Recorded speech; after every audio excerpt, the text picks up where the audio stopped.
Are you touching your spouse's heart? That's the topic of today's video. If you find that your marriage needs some help, download our free marriage repair handbook at hopeformymarriage.com. We've just come out of the Christmas season, and one of the things that goes on every Christmas, obviously, is you're trying to figure out what gift should I buy my spouse or my significant other. And oftentimes we just go off the wish list. So in our family, we have a message thread for the extended family. So it's my wife and I and our children and their spouses and fiance, and we call it the family banter. And so somewhere in November, my daughter-in-law says, okay, what does everybody want? And so everybody throws out their Amazon wish list.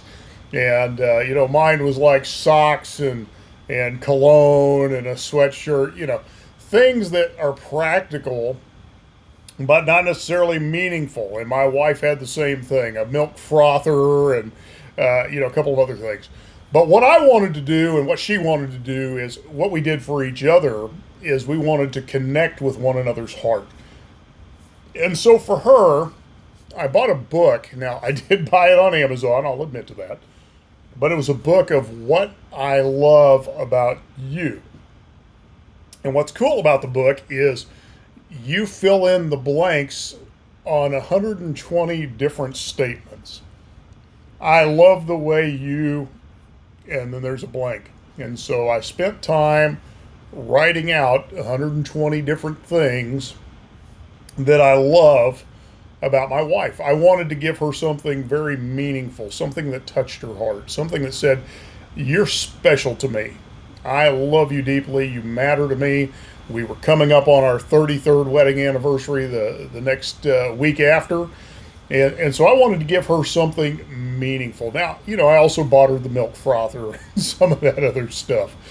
But she did the same thing for me. Now, we just became grandparents this year. So the one side of my mug says, grandpas are like dads, but way cooler. And I said, you know what? That's cool. It's now my favorite coffee mug.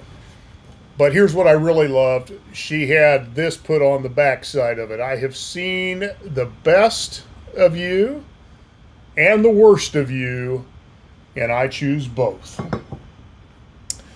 I will cherish this coffee mug till the day I die. Now, there's a backstory to it. I had this old ratty coffee mug. The colors were chipping off of it. She hated the thing. And so she had to give me something that I would be willing to trade off. So she had to touch my heart. And she definitely did that. But here's what I want you to think about. Now, we talked about getting the perfect gift right before Christmas. And she was on the video with me and shared a little bit about the most meaningful gift I ever gave her. And I shared about the most meaningful gift she's ever given me. But here's what I want you to think about. This isn't just Christmas time and birthday time and anniversary time.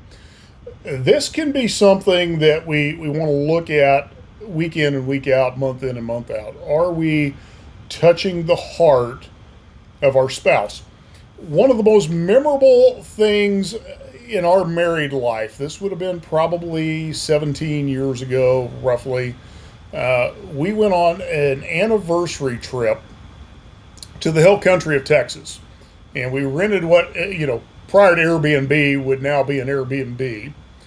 And she was sitting talking to me, and I just was soaking her in, listening to every word. But more than that, I just was locking eyes with her. I was really, going the extra step to connect with her heart. And I remember tears coming to her eyes, and she said, you've never touched me that way before. And she'll still talk about that. That it's one of the most powerful things. I wasn't saying anything. There wasn't any physical contact, but she knew I was connecting with her heart in that moment. So many times that's what we're after. We don't want to just be heard. We want the heart behind what we're saying to be heard. We want the heart behind our hopes and dreams and fears and all of those things to be acknowledged, to be embraced, to be recognized.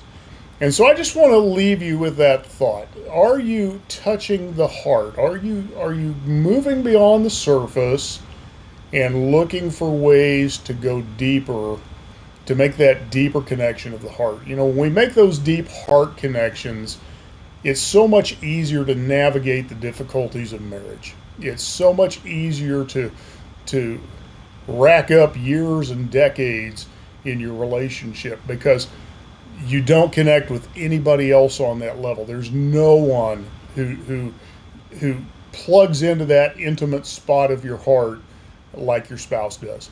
So anyway, a few thoughts for you today. Hope you find those helpful, and I'll talk to you soon.